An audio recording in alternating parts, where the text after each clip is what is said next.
And the recording is started. Let me share my screen, and you should be seeing my screen, and I'll open up our PowerPoint. And you're seeing my screen, everyone, correct? Okay.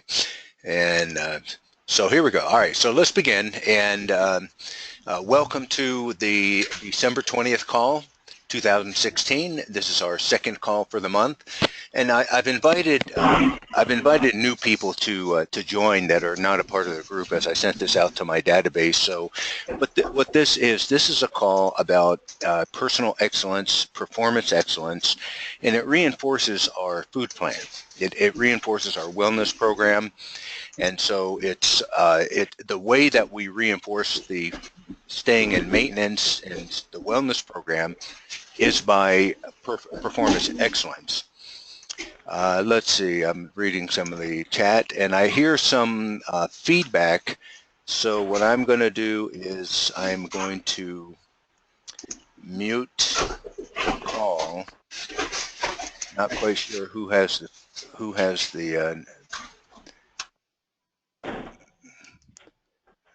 feedback going on, but it looks like it stopped. I'm not sure if I muted everyone, but I've muted some. Okay, so anyway, so this is the reinforcement calls, and the purpose of this is to continue the growth and development both personally and in business, because that's the real key to our program, the personal development that occurs. And so let's, I wanted to share with what I started saying by that I allow myself to drink Diet Coke. Diet Coke has an artificial sweetener. The issue with the artificial sweetener is that it can act on the brain in a similar fashion as sugar would, and it can trigger the addictive properties of our brain. And what that would lead us to do is to just break our food plan and eat flour and sugar. So the real problem with the drinking of the Diet Coke is that it can be a trigger that leads to the flour and the sugar, and then quantities and binging and just breaking the plan. However, I've been on the plan for 5.5 years now, going on 6 years, and I haven't had that happen. So with that, so I've been able to maintain my weight and have the artificial sweeteners. So I'm going to continue to do it. And it really becomes something that everyone needs to look at themselves personally and see, how do you respond to artificial sweeteners? If it creates cravings and has you eat off the plan and has you crave the sweet types of food that you're going to have with the sugar and the flour, then you got to stay away from it. But I'm able to handle that. It doesn't create those cravings, so it's okay to go ahead and do that. So this would be an individual decision that everyone would make themselves. And so let's begin. And a couple of things I want to do as normal, and that is to, this is our second call for the month, and you know we have 2 calls. The next call's tentatively scheduled for January 10th and the 24th. Now this may change because of my speaking schedules, and there may be times when I'm having the call from the road, which is easy to do with GoToMeeting, or there may be times because of the schedule where I have to do a recorded call. And although my intention is to have them be live all the time, and they are recorded within 24 hours, I post them onto the members area of my website. And so I want to start off by going through, as usual, a couple of the check-ins that we've had. And so, and Ken, are you, I don't know if you're muted or not, but how's your recovery from your surgery? Excellent. That's good to know. I was reading about Rod Carew, who had a heart implant and a kidney implant. And actually, they might have done a transplant on him, on the heart. A transplant, that's what I meant to say. That's right, both of those were transplanted. And all I can say is I'm glad that I made decisions years ago about lifestyle, because that's borrowed time, isn't it? But anyway, glad to hear you're doing well, Ken. All right, so here's an email that I received. I've reached a decision that I cannot mess around with my food and make exceptions. Hallelujah. That's what I want to hear. I've had a week-long, well, I won't read that. I'm exercising again on the program. Now, one of our calls is going to be about exercising, because I'm big on exercising, but I haven't emphasized exercise, because exercise is not a part of weight management. We exercise for fitness. One of the calls that next year will be on exercise, and I'm also planning on taking the first call in January and devoting the entire call to the Coaching Commandments. Coaching Commandments are on the members area. You can download them. I'll probably send you a copy of them anyway. And then I'd like to take the second call, finish that up, and then talk about Baroque music and how Baroque music can be used to rewire your brain and create habits. And then we'll continue on. But one of the calls I'll put towards exercise, so that we can see how that fits in, because I'm a big believer in exercise. I'm exercising at least 4 times a week. I'm reading daily book and meditating every day, reading Spiritual Laws of Success. When I feel challenged, I will send you an email instead of doing it my way. And please charge my card $100 for not honoring one of the commitments. Charging a card $100 is honoring your commitment, because here's the deal. The deal is, and this is behavioral contracting, the commitment is that I will either do this activity, or if I don't, I will pay whatever that penalty is. So you are in integrity if you fail to take the activity, as long as you honor the consequence. That's operating in integrity, which is the real core principle. And one of the things that you said is, when I feel challenged, I will send you an email instead of doing it my way. This is big, because what people need to do is they need to surrender wanting to do it their way. They need to surrender their will and surrender to giving in to the comfort and the old habits of, I want this, I want that, I feel like this. And the identity that we need to have is the identity that I don't eat flour and sugar. If you get off of the program and you eat something off of your plan, as long as it's not flour and sugar, you will recover. You'll recover quickly. So last night, for example, I took my daughter, who's going to Ohio for Christmas with her, with my ex-wife and their family. I took her and my family out to dinner, and I had the salad bar, and I had 3 plates of the salad bar. I busted the plan. Well, what did I bust the plan on? Busted the plan on corn and peas and lettuce and healthy stuff. How bad can I do for myself? Busting on a little bit of quantity, and then I'm back on track this morning with following the bright lines, following the food plan, and I will recover for that very quickly. And this Saturday when I weigh in, remember, in maintenance, it's a 1 weigh-in a week. Before maintenance, it's once a month. But Saturday when I weigh in, I will have recovered from that, and I will be fine right where I want to be, under 180 or at 180. And so really, flour and sugar is the biggest thing. Okay, let's see. What other emails? Some comments on the daily book, which is really exciting reading. And Dwayne, on your email, on your contract that I receive, I want to have you get away from the I will statements and put it into present tense or past tense.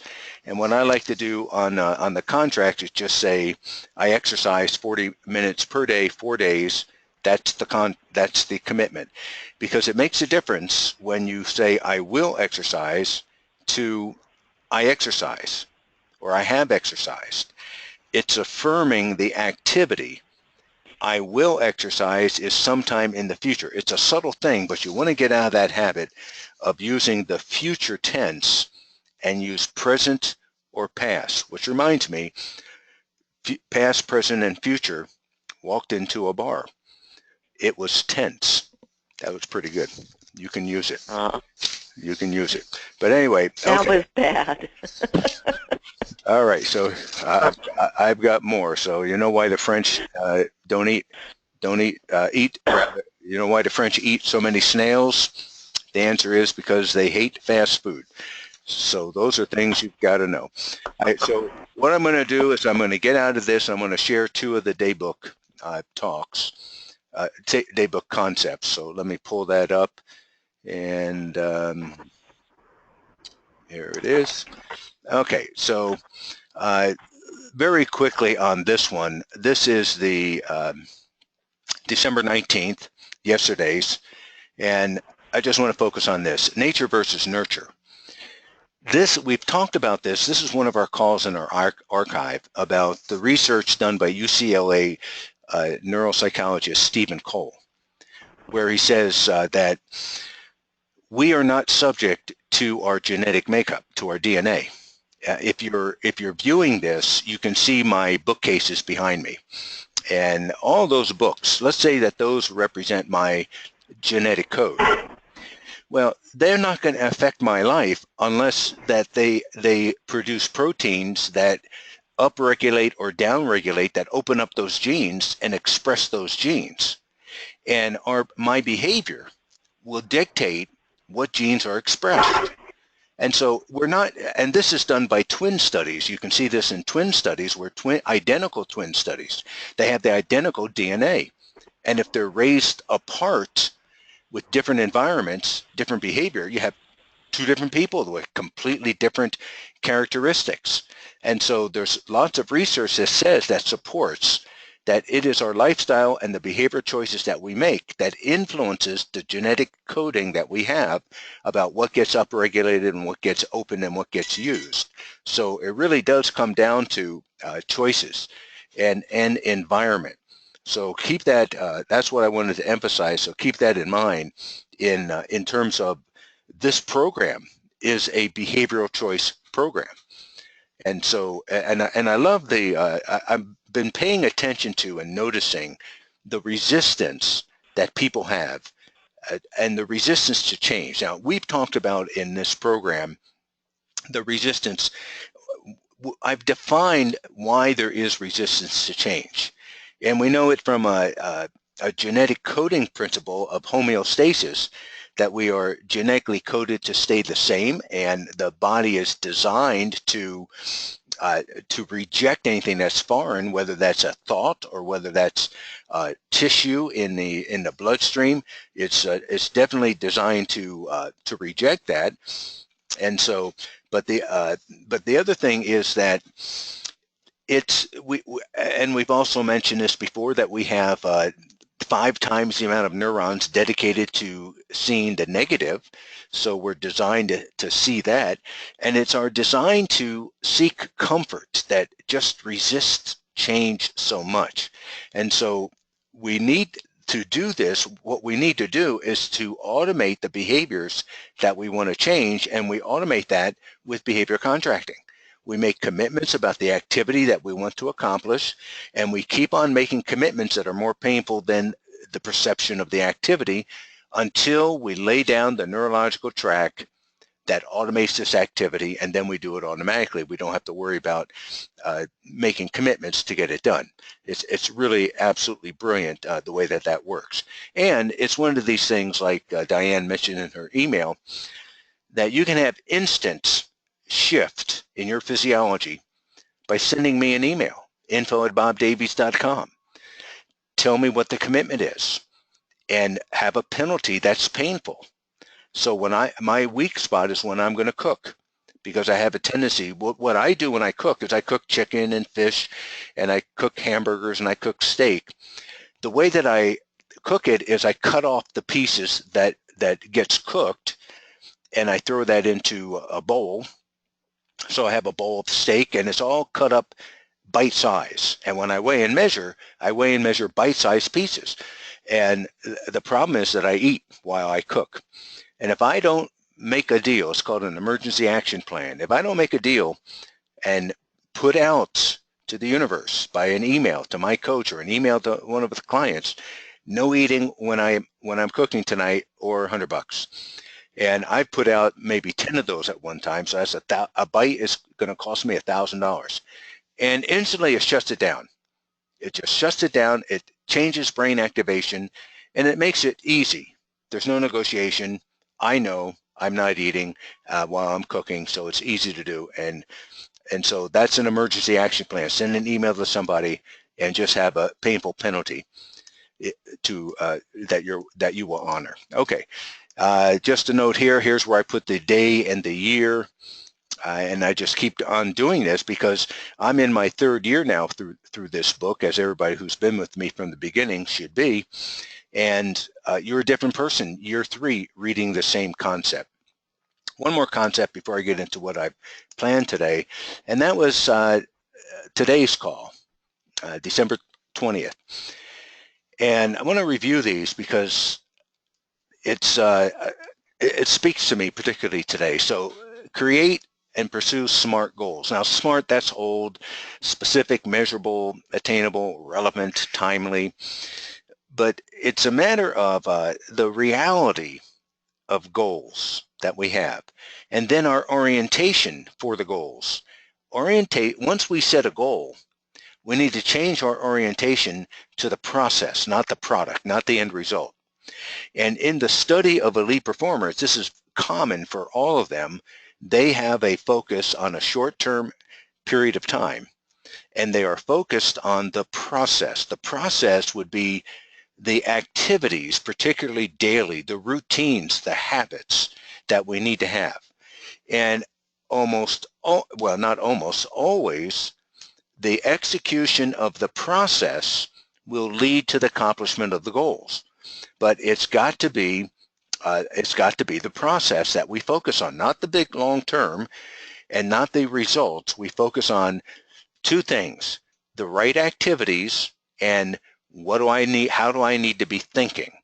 Because it's our thoughts that interrupt this process that we talked about last call, about the I am discourses. It is our thoughts that interfere with the natural process of manifestation. So we have to be very careful with our thoughts.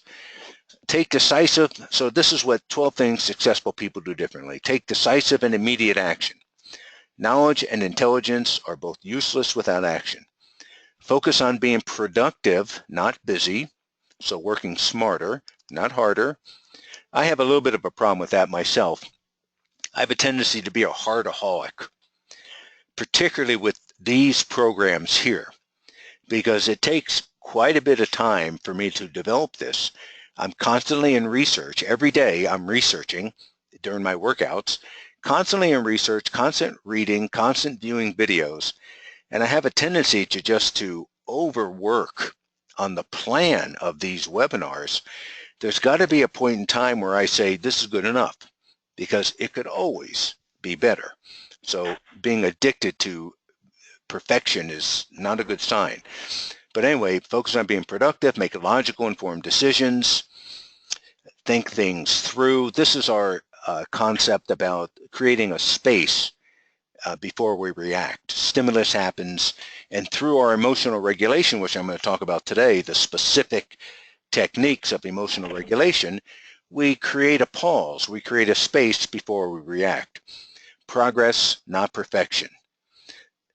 Elite performers embrace failures as stepping stones, and I've seen this phrase: the obstacle is the way. Embrace failures as stepping stones and learning. Work outside their comfort zone. They're committed to personal growth, success, and understand that for weight training, the growth actually occurs after the damage to the muscle tissue. I keep telling this to my son. I said, you have to do damage to the muscle. And you do damage by lifting a heavy weight, heavier than you're comfortable with. And that breaks down the tissue, and the muscle growth is the repair of the damage that you did by the stress that you put on the muscle. And this is how it is with everything. We have to constantly keep growing. I was watching a video by a guy by the name of Jason Selk. He was the psychologist for the St. Louis Cardinals when they won the World Series. And he said in his interviews of the elite performers, one thing that he noticed is that they had a relentless pursuit for growth.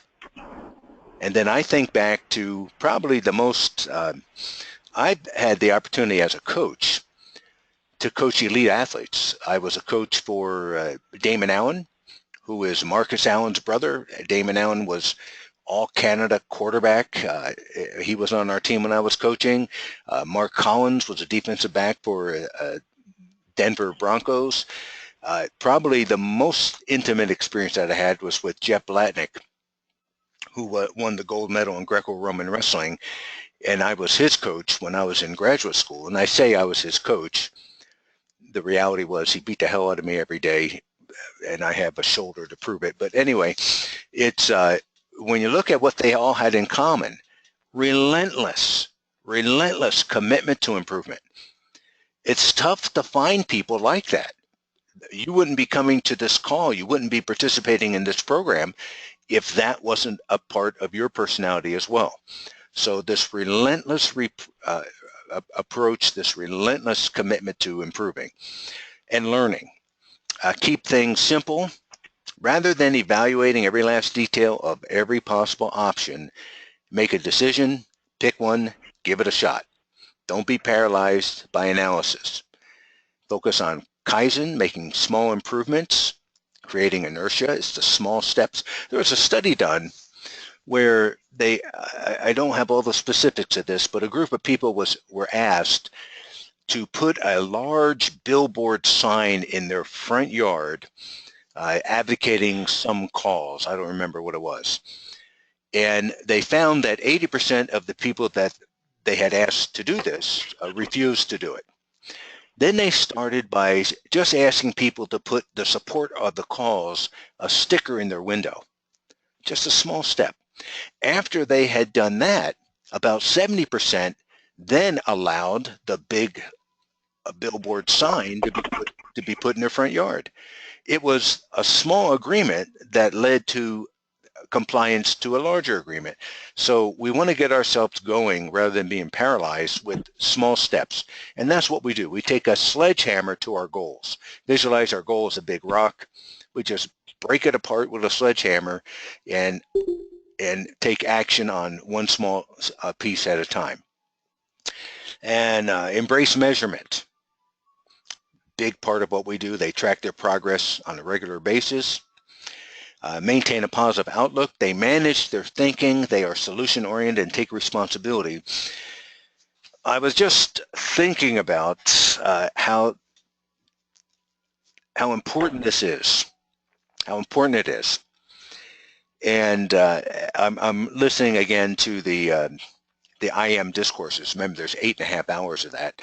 And it's everything has to do with our thinking, and what we pay attention to, what we give attention to manifests. So if I give attention to that learning Spanish is hard, then that's what manifests to my reality. Our thoughts manifestation is incredibly powerful, but all of our genetic coding is about recognizing danger, recognizing our comfort zone, and retreating from it.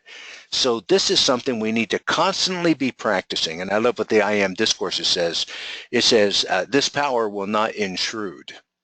You have to consciously have an intervention. So when we catch ourselves thinking of a problem or thinking of the undesirable difficulty, we need to cancel it. We need to stop it.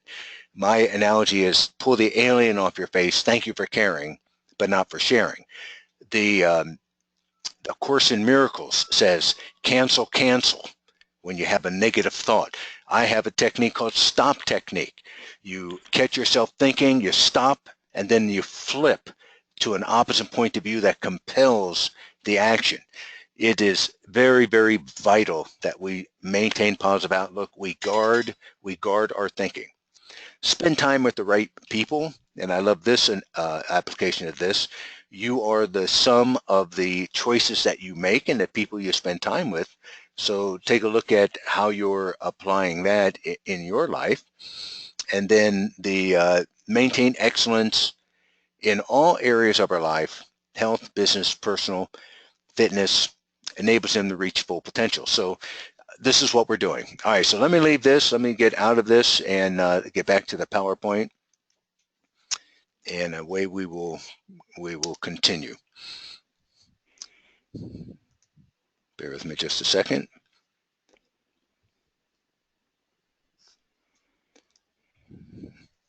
Okay, and so let's continue on. Here we go. So health is the new wealth. Have you heard that before? It's I like the trend that we're seeing towards health. However, it's got to come from the inside out, because it's just too much money involved. Big businesses are never going to insist on our health.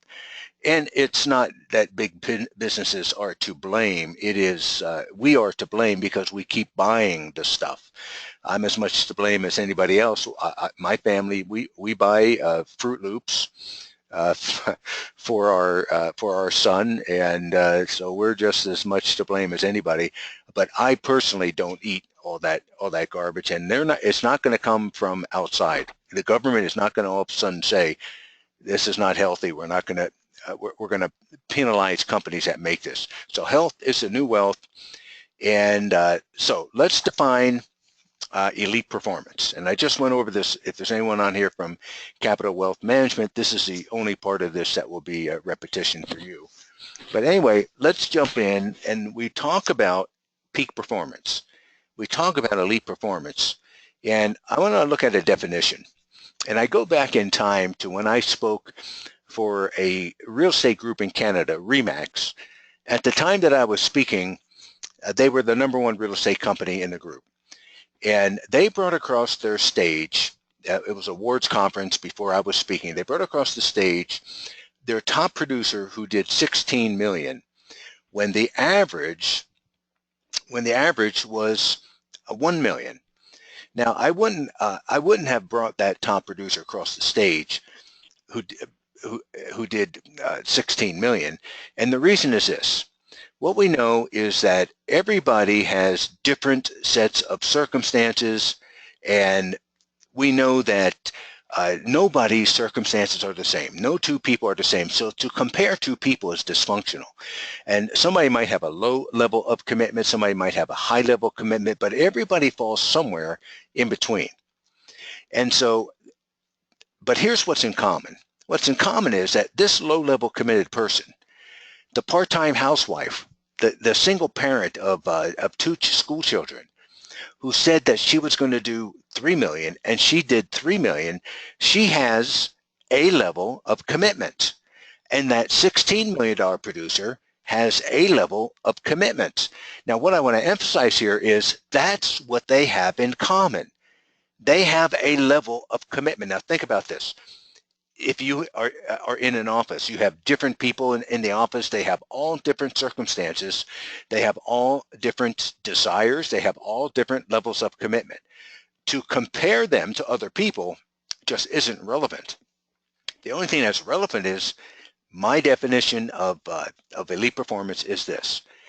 Regardless of how high or how low your commitment level is, if you did what you said you would do, and if you got reasonably maximum results from your activities, I would call you a peak performer, an elite performer. Now think about this. That means that I would consider this part-time housewife who said she would do 3 million and did 3 million, I would consider her to be a peak performer. Just like I wouldn't consider that $16 million producer to be an elite performer because he did more than everybody else. I would consider him to be an elite performer if he did what he said he would do and got maximum returns from his efforts. So the question is, can you consider this person to be an elite performer? And the answer is yes, if you accept this definition. But what you need to do is you need to be willing to give up a traditional American myth, and that is to evaluate by ranking. Every company does this. Ranking does give you some information, but it doesn't give you the most relevant information. Because again, no two people have the same set of circumstances. This person doesn't want what that person wants. They don't have the time to do what this person is doing, and that's not how effective they're operating. That's not a tell. Now, what you can do is you can make a determination about what level of commitment is acceptable to you, and maybe not hire a person that has a low level of commitment, but I would honor them. I'm honoring this definition, regardless of how high or how low your commitment level is. If you do what you say you will do, and if you get maximum return from your efforts, I call that elite performance. Now, here's a statistic related to that. Only 2% of the population is actually doing that. Only 2% is actually making a plan and then executing the plan. Now, I read something else from, I forget the guy's, David Cole, not Steve Cole, David Cole from Virginia Tech, did a study, and he says that you are 9 times more likely to achieve your goals if you write them down. And he said that his research showed that only 20% of the population has goals, and of that, only 10% have them written down. So 80%, 8 out of 10 people don't have goals, haven't set goals, haven't set their sails, like Jim Rohn would say. And of the 2 that have, one of them hasn't written them down. And you have a 900% better chance of actually implementing and reaching those goals, 9 times more likely. Well, what does that do? That appeals to the logic. That appeals to the outer cortex of the human brain. But then there's the emotional side where the comfort zone lies, where fear lies, where dysfunctional thinking lies, where accepted limitations lie, and I'm not surprised. Now, why aren't people doing this? Well, most people get pulled away by their circumstances. But that 2% has circumstances. What's different? Well, here's what's different. They're focused. So the question is, what does it mean to be focused?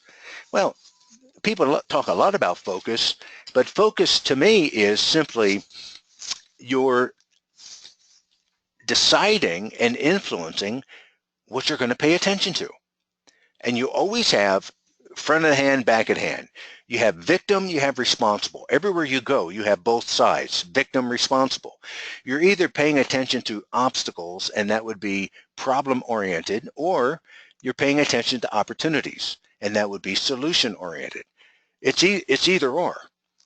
We have the genetic coding to be predisposed to pay attention to problems, to pay attention to our threats. So if we don't have an intervention, that's what we see. We see a world of threats. We see a world of why we can't do something. And I'm constantly fighting that all the time myself.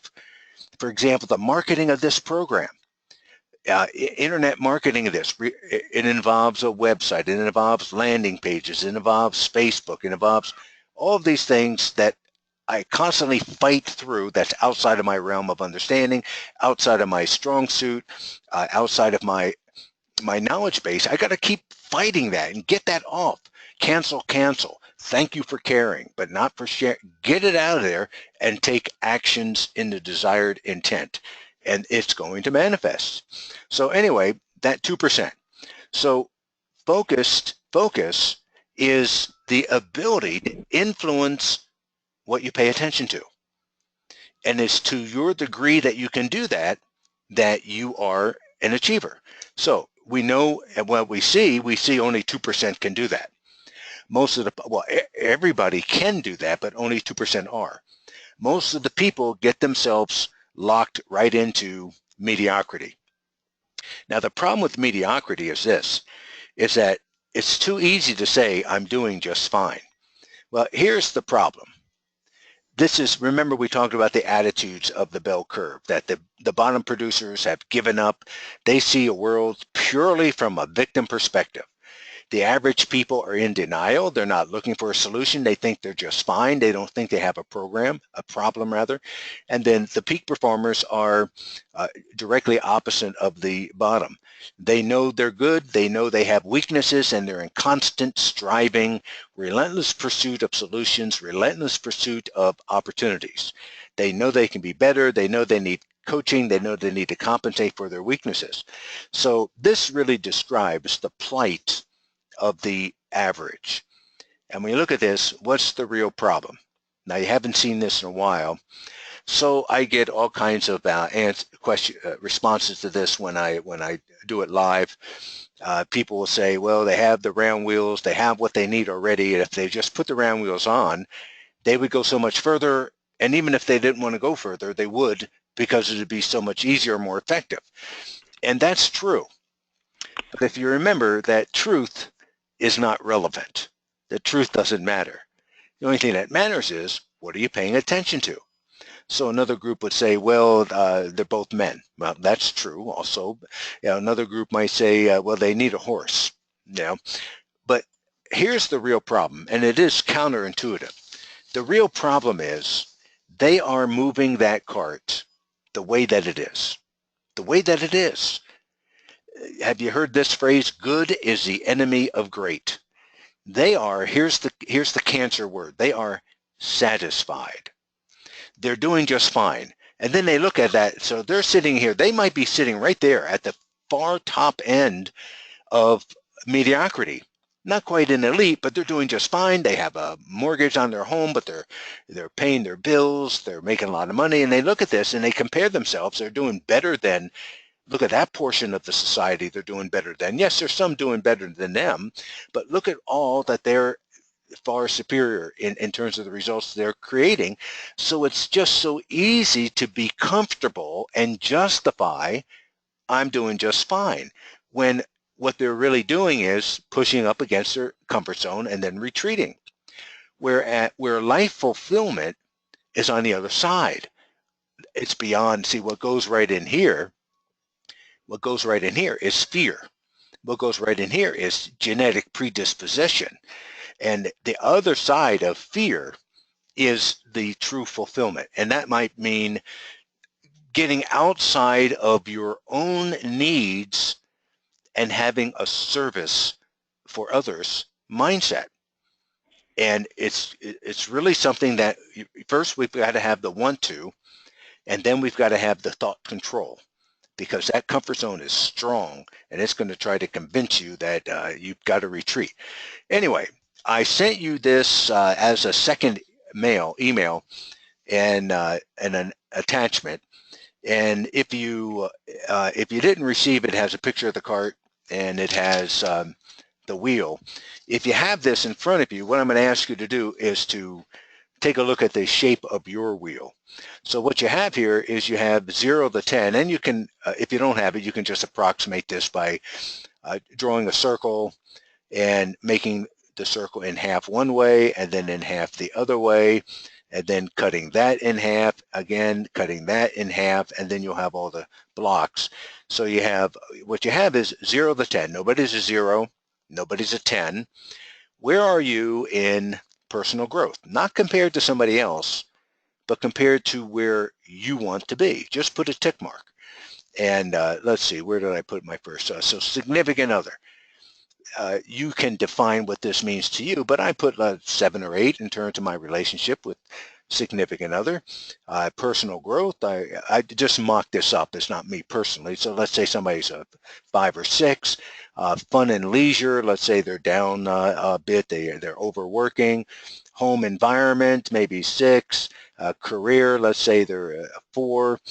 Again, not compared to somebody else, but compared to where you want to be and where you feel you're capable of being. Let's say money, they're maybe 4 also there, maybe health, that they're up there 7 or 8, friendship, spending times. So anyway, if you put a tick mark for your categories and then connect those lines, and that's the shape of your wheel. So looking at that, you want to ask yourself, all right, so of these areas, what do I want to bring up? What would be a more effective wheel for me to have on my personal cart. Well, if you brought all these up to a more sustainable 7 or 8, and then if you look at this personal growth, what can you do there, and bring up fun and leisure a little bit, bring up home, environment, career, money, what would it take to round that wheel out?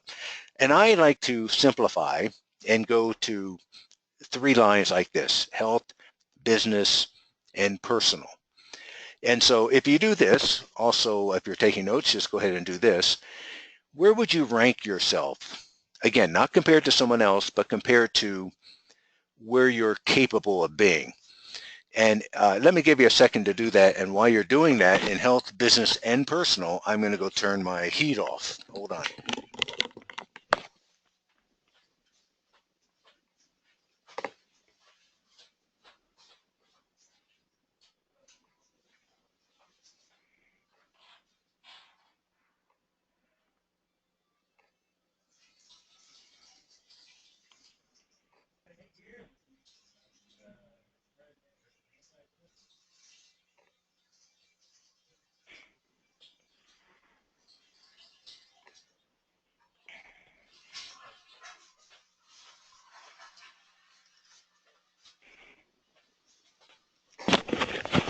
So at this time of the year in California, it's heat in the morning and air in the afternoon. Really bizarre, isn't it? But anyway, let's say you've got a 5 in health and a 4 in business and 7 in personal. What you notice is, this is called coaching the gap. What you notice is that there is a next higher number for each one of these. Nobody's a 0, nobody's a 10. So coaching the gap is to take a look at this and say, what do I need to do to reach the next higher number? So this, again, puts goals in the most effective format in that they're not so big that one of our coaching commandments is it's the starting that stops most people. It's got to be something that's reasonable, and our minimum level of objectives is that I have a minimum level that I have the whatever it takes that I will get this accomplished, and then this stretch level that I'm really shooting for. And so if you take a look at this, and this is perfect timing for December, take a look at what is it that you want to create for yourself in health for 2017. What do you want to create for yourself in business? What do you want to create for yourself in personal life? And now we need to have 2 things. We need to have the proper thoughts and then the proper identification of activities. And then we break that down into this week, 1 week at a time, and then we have to pair that with accountability and keep our thoughts constantly in alignment, and you'll get it done. Small bits, small pieces at a time. All right, so picture of the airplane. This is my Bonanza. I have 2 partners with this. I should say former partners. I'll tell you why in a second. What I want to show you here is about systems. Now, this is a picture of me in the clouds. How can I control the aircraft when I have absolutely, it looks the same, whether I'm upside down or straight and level? Well, this instrument right here will tell me what I'm doing. And this is telling me I'm just about straight and level and I'm in a climb. So anyway, the systems here in this instrument are this. If I have a setting of 25 manifold pressure, 25 on the prop, so 25 over 25, if I have a 5 degrees nose high, I know exactly what that input, action, reaction, I know what that input's going to get me. It's going to get me a 1,000-foot climb, 1,000 foot per minute, and it's going to get me at a speed of 110 knots. I know this with absolute certainty, and I'm telling you that I've got to correct for 25 here. I have to correct for 25 there, which I am doing, and this is almost where it needs to be. But I know with certainty that at that setting, I'm going to get this performance. And so what's ours? Well, that was before this happened. One of my partners put up the landing gear on rollout at John Wayne instead of putting up the flaps, and this is what, no more flying. So anyway, so here's our setting. This is our program. This is our system. We know we need to constantly be learning. So read 1 page a day of the day book. We know we need to meditate every day, and that is quiet our brain down from the outside and then get thought control. Now, a lot of people really don't understand about meditation. We have in our archives a call about the science of meditation, and I'll also do a call next year sometime for about meditation. But meditation doesn't mean that it's an absence of thoughts. And if you're having thoughts, you're not successfully meditating. Meditation is a disengaging from your thoughts and an observation of your thoughts. So I'm sitting in my chair and I'm meditating and I hear a fire engine go by. Well, I label that. That's the fire engine meditation. Or my dog, I don't know what's going on with that schizophrenic animal, but it goes over to the fence to the neighbor and barks hysterically at their dogs. They bark at each other. They would kill each other if they could. And so this is the dog bark meditation. And I have thoughts about what I'm going to do, what I did, what I'm planning. Here's a great, just observe the thoughts. That's a successful meditation. I get back to box breathing. I breathe in for 6 seconds, hold it for 6 seconds, breathe out for 6 seconds, hold that for 6 seconds, breathe in, hold it, breathe out, and hold it. That's box breathing. And then I have a mantra. My mantra is, what is Ainga?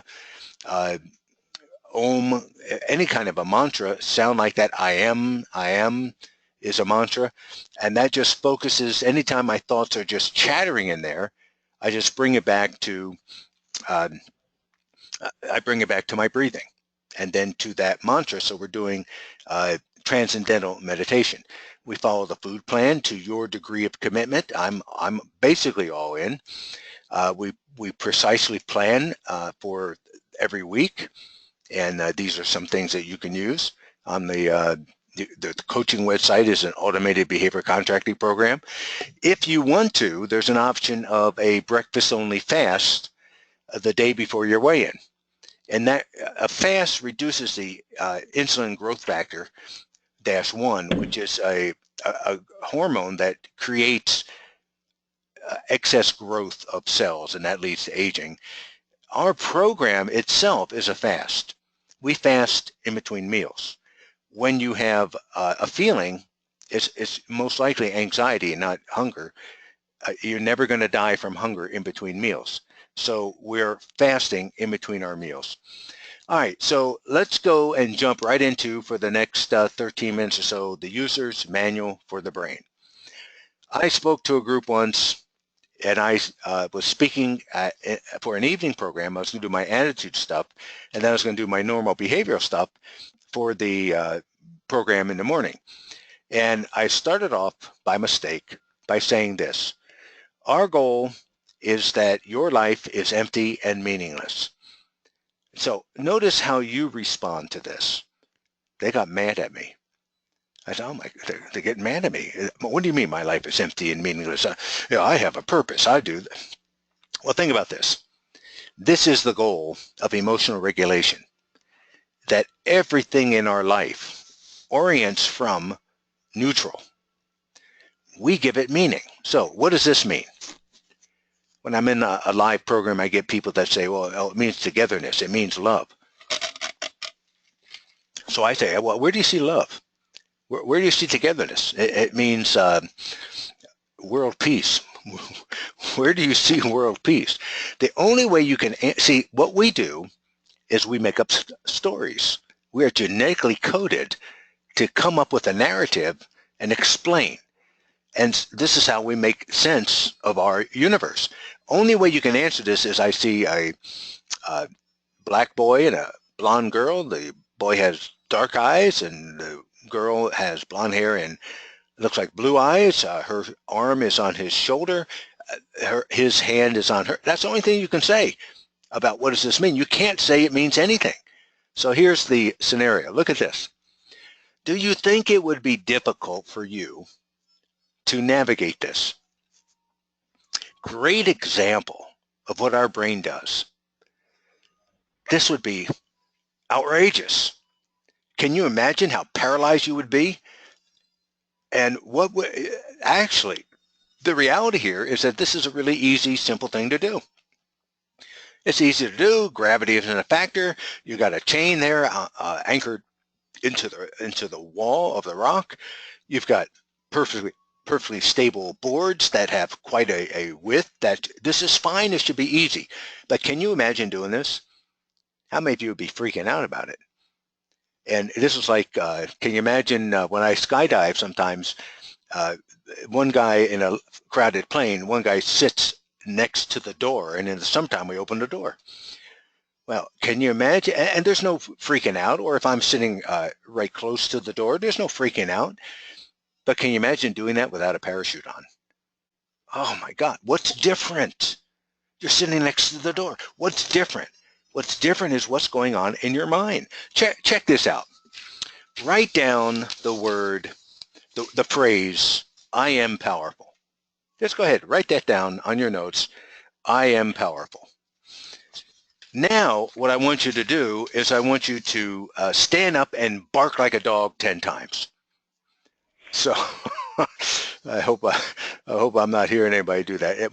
If I did this in a group, I am powerful, everybody would write down, I am powerful. Why is that? Well, that's a neutral to positive phrase.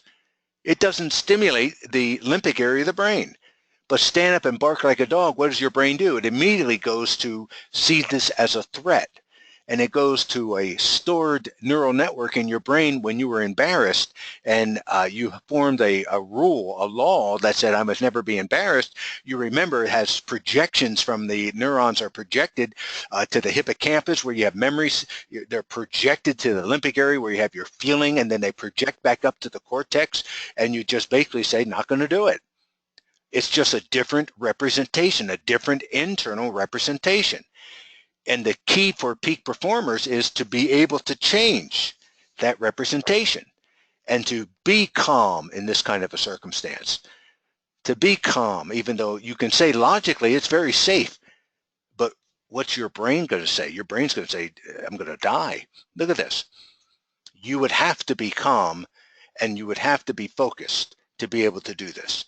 You'd have to be paying attention to this step, then that step. And this is really bizarre, isn't it? How about this? Oh my goodness. And that is not a parachute that this guy is wearing. So, I mean, just looking at this, you can see how the brain is going to just prefer to go to the worst interpretation. So our goal is to have this be neutral. Not dangerous, not good, not bad, just neutral. What am I doing right now? I'm on a bike on a ledge. All right, so this is an example of hippocampus. So the key is, and we talk most of the, if you had the label the way that I coach, it would be cognitive behavioral therapy. And we have these negative automatic thoughts. Remember that the neuroscientist, Rick Hansen, if you Google negativity bias, he's going to come up. He says we are Velcro for the negative, we are Teflon for the positive. So what we want to do with the skills that I'm talking to you about now is something happens to us, but that's not what the key is. The key is, here's the stimulus. We want to create a space before the response. And that space gives us choice as opposed to reacting fast. How you react to what happens to you is the key. The creation of the space to the most appropriate response. So the limbic system is fast. What I just described about the brain accessing neurons that stopped you from getting up and barking like a dog, whereas the cortex that says, oh, this is not benign, this is benign, this can't hurt you, is very slow. Fast brain, avoidance, negativity, slow brain, rational thought. And so one way of looking at this from cognitive behavioral perspective is the lesson of the three circles. One of my most favorite behavioral skills of emotional regulation. And again, a sad story, I think I might have related this to you, about my brother-in-law. My ex-brother-in-law was murdered in Cleveland. And it was over a woman, and he went, and he was just, the woman and her new boyfriend were taking furniture and property out of the house that he shared with this woman, his house. He bought everything, but she had the perspective that was hers. He freaked out about it, went over, challenged this guy. Guy went in the house, got a gun, came out and shot him, and then goes in the house and kills himself. So no emotional regulation for either one of them. He was just operating, no cortex, operating completely out of his limbic area of the brain. Amygdala hijack is the article I wrote on that. So something happens. His girlfriend and her new boyfriend are taking things out of his house. A client no-shows on an appointment, you name it. But here's mine, frickin' frack. Frickin' frack. They want to, they're like magnets to me. Every time I go, I get there before they go. They get there and they come up and they're close to me. And all they do is chit, chit, chit, chit, chit, chit, chit, loud.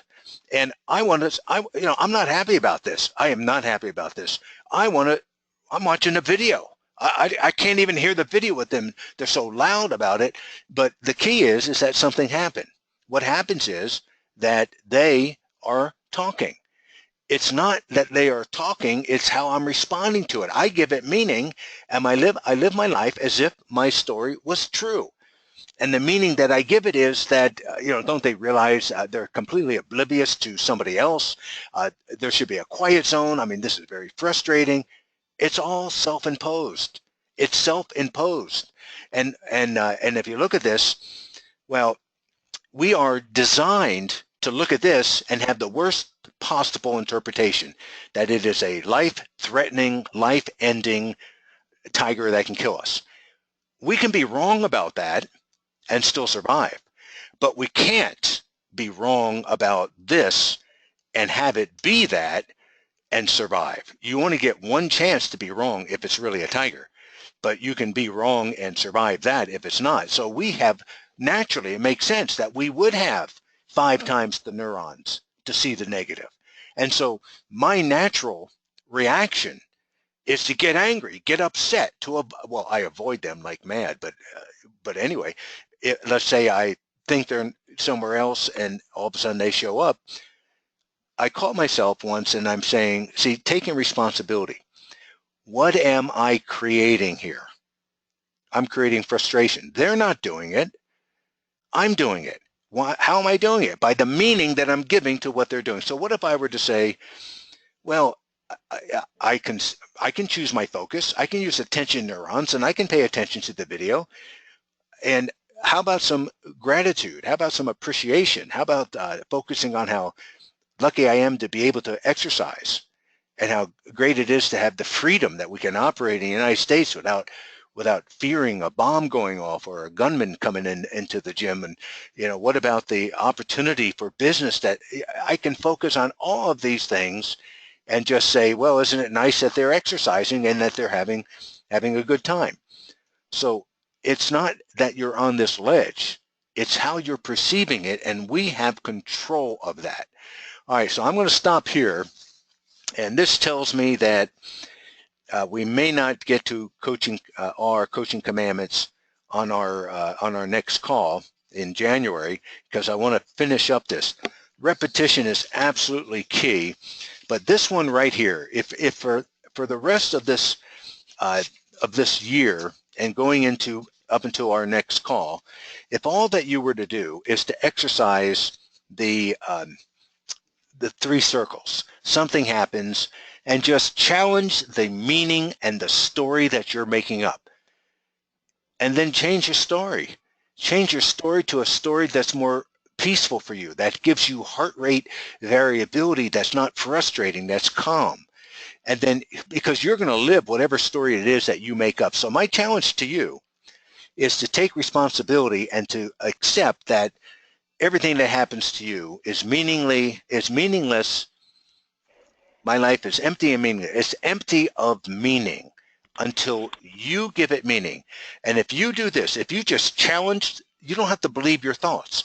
If you just challenge the story you're making up about it, the narrative that you're giving, and change the narrative, you are going to see dramatic differences immediately. So that's my homework for you.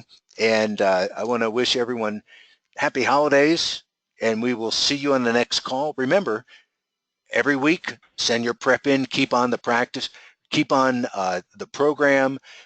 Just because it's the holidays doesn't mean that we have to get off of our program.